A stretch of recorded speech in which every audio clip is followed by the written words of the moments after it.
Hey guys, coming into this year, I had been feeling very stuck with several areas of my life. There were things I had been wanting to do for such a long time, and no matter what I tried, I just couldn't seem to make any real progress. One of them was decluttering, and another big one was trying to figure out the direction that I wanted to go with my YouTube channel, and knowing that I wanted to be more consistent with that because I haven't been posting a lot in the last couple of years. I've been letting life get in the way, and I knew that I just wanted to make a change and get back on track with things that are really important to me. Some areas of my life were really good, and then others were just not where I wanted them to be.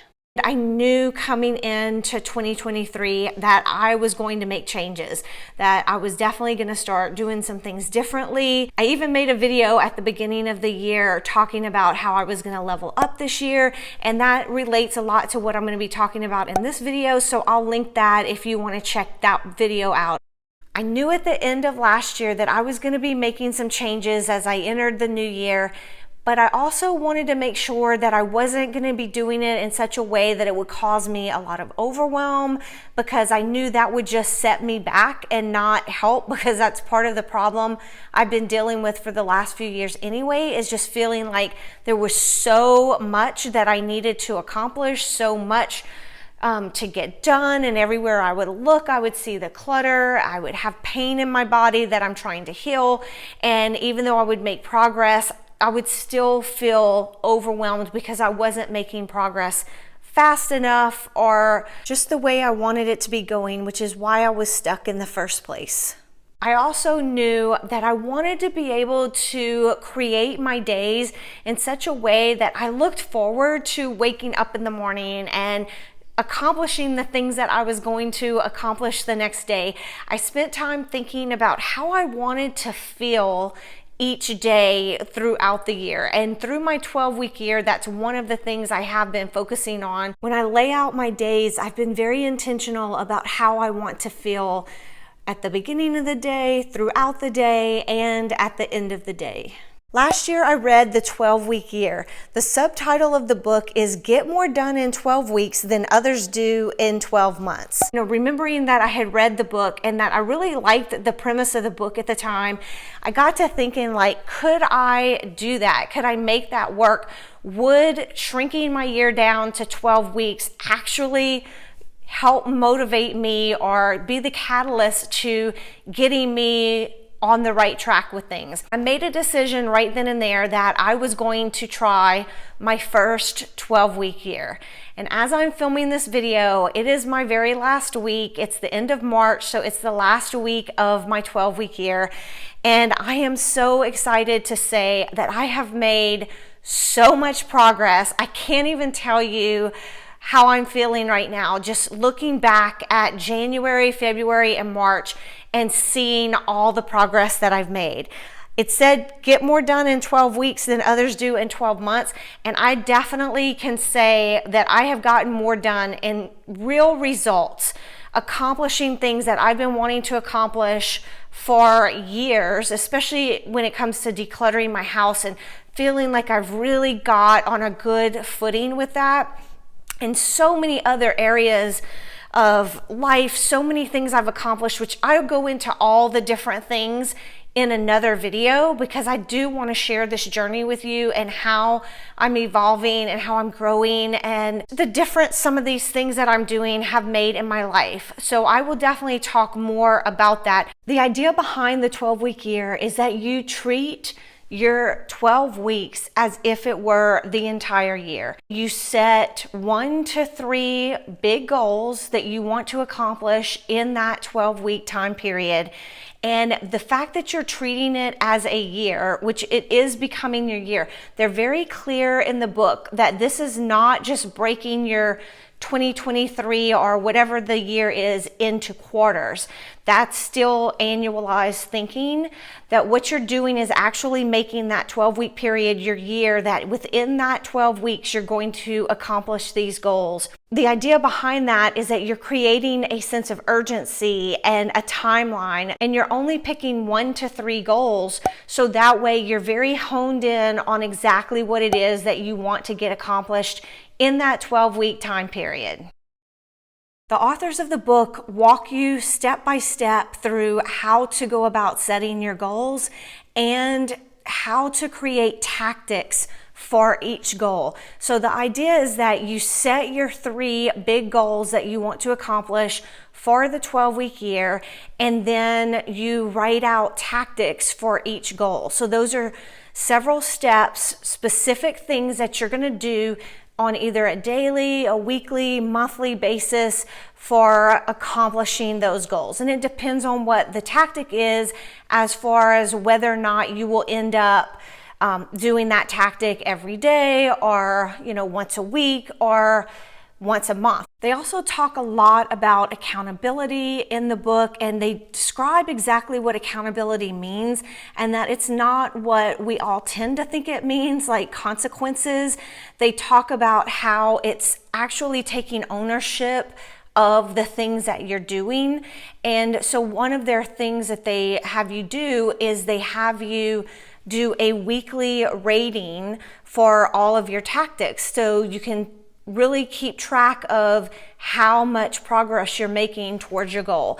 I have to say, I did not really do that part of the book exactly the way they have it laid out in my first 12-week year, but I'm thinking in my next one that I'm getting ready to start, I probably will, because I do think even that will take it to the next level, even above what I accomplished this 12-week year. They suggest that you set about 10 to 15 minutes at the end of each week to go through all of your week and your tactics and rate each one. And they give you a specific way to rate, so you're actually putting numbers on this to see how well you're doing. They even break it down to a percentage, and I believe it's 85% that they say if you're getting 80, it's either 80 to 85%, something like that, of your tactics done every week, then you will be making good progress towards hitting your goals. After each 12-week year period, they build in a 13th week, and that is considered to be a buffer week where you get an opportunity to finish up any last minute things. If you still had a little bit left to go on your 12-week goals, you have that week to keep working on it. And then also that is the week where you take that time to plan your next 12-week year. When it comes to setting your goals for your 12-week year, you're supposed to choose things that are important, things that when you get them done, they will truly move you forward. So for example, decluttering my house will make me feel more calm. I'll have less things to manage, and overall, it's just gonna bring me more peace when that is finally done. Although we know decluttering is always an ongoing process. But once I get my house mostly cleared out where I can just be in maintenance mode, I know that it will calm me down a lot and just bring a peace that I have been wanting, because I've been feeling like, I keep saying the word overwhelmed, because that is exactly how I felt the last couple of years with just the amount of stuff that we have. So you want to pick goals like that will move you forward for something that you really want and something that is important to you. What you don't want to do is make your goals or your tactics around things that are considered urgent, things that are your day-to-day task that you need to do anyway, like pay bills and go to the grocery store, things like that. In January, I set 3 priorities for my year, my complete year of 2023. And my 3 priorities for the entirety of 2023 were to work on my mobility, because that is something that I've been working on for the last couple of years, but I still have work to go on it. I still have aches and pains in my body that I'm trying to get rid of, and I'm making progress on that, even more so in my 12-week year. You're not seeing any of that activity in this video because I had already done that in the morning before I started filming. I think I started filming this video around 9 a.m. and it goes from around 9 a.m. to around 3 p.m. So that's the portion of my day that you're seeing. And what I have found that's working really well for me is that I'm mixing up my important task and my urgent task throughout the day. So my important things that are hitting my priorities, like my mobility, another one of my priorities was to get the house decluttered, and my third priority was to work more on my YouTube channel. So as you can see throughout this video, I am breaking it up with things that are important. So I'm making sure to do at least one thing each day for my important task. In January, I chose a few priority spaces that I wanted to get decluttered, or at least get certain things done in those spaces by the end of my 12-week year. So that was my garage, my pantry, and an extra bedroom that we had. Also the master closet. I did not quite make it to the extra closet, but I got all of what I wanted to do in the other spaces done, or at least I'm working on it to finish by the end of the week when my 12-week year will be up. So I'm really excited about that. My goal in my pantry was to go through all of my baskets, all of the different spaces that I have in my pantry, and get it decluttered to a point where I can start adding in some better organization. Everything was overflowing, and I have things in there like these jars that I'm taking out right now. These were one of those things where I bought it thinking that I was gonna like it. I would like the idea that they were glass, but just the shape of them is not working for me. They don't stack easily and things like that. So they're just not functioning very well for me. They've just been taking up space for a long time, and it is time to let these go. I had a couple of different tactics to help me get decluttered in a way that would not feel overwhelming and like I didn't know where to start or what to do. And that was every day I would pick one of my spaces and declutter for 10 minutes in that space. I would set a timer and declutter for at least 10 minutes. Some days it was a little bit longer, like what you're seeing right now took me a little bit longer than 10 minutes.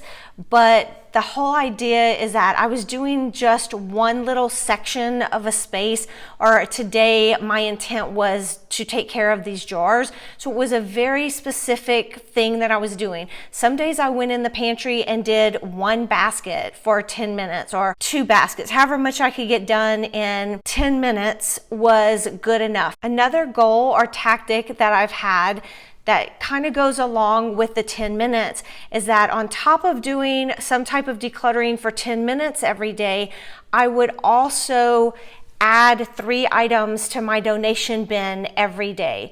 So that way I was getting rid of at least 3 items a day, and a lot of days it's even more than 3 items. Like you're seeing, I'm getting rid of all of these jars today. So it really adds up.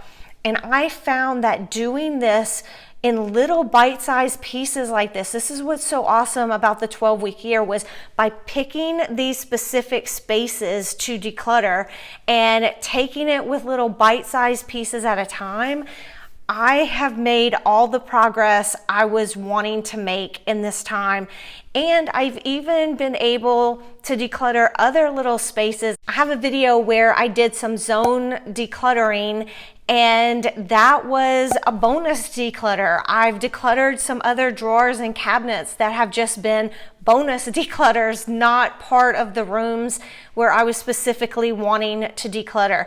So I feel like overall I have made significant progress in getting my house decluttered.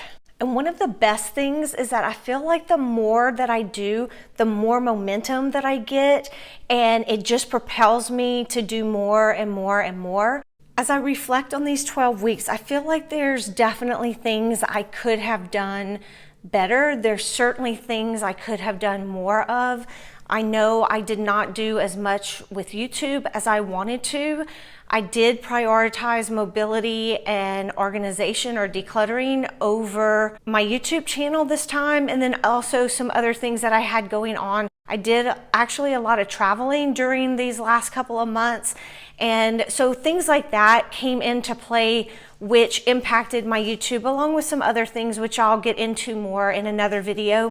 But if I look at the entirety of the 3 months, I am just blown away by everything that I got accomplished, by the things that I learned, by the things that I actually, tangible things that I got done in the house, and then so many intangible things like spending quality time with family and friends. I took a trip to Houston and Louisiana to visit people I haven't seen in a while. It's things like that, those types of experiences that you just can't put a price tag on. Committing to doing my first 12-week year is one of the best decisions I've made in a long time. I feel like a completely different person than I was at the beginning of the year. I said I wanted to level up, and I definitely feel like I have. I can't wait to share more of that journey with you and just continue sharing my 12-week years, because I'm super excited to start my next 12-week year. I've already started planning it out, started thinking about what my goals are gonna be, what I want to get accomplished during my second 12-week year. I wanted to share this with you. If you're at all interested in giving it a try, I highly recommend that you check out the book. I'll link the book and the workbook down in the description box below. If you enjoyed this video and got anything out of it, please give it a like. If you're not already subscribed, I would love to have you subscribe and turn on your bell notifications so you can follow my journey with me and all of the other things I share on my channel, like decluttering and decorating. As always, thank you so much for watching. I appreciate you more than you know. I'll catch you in the next one. Bye.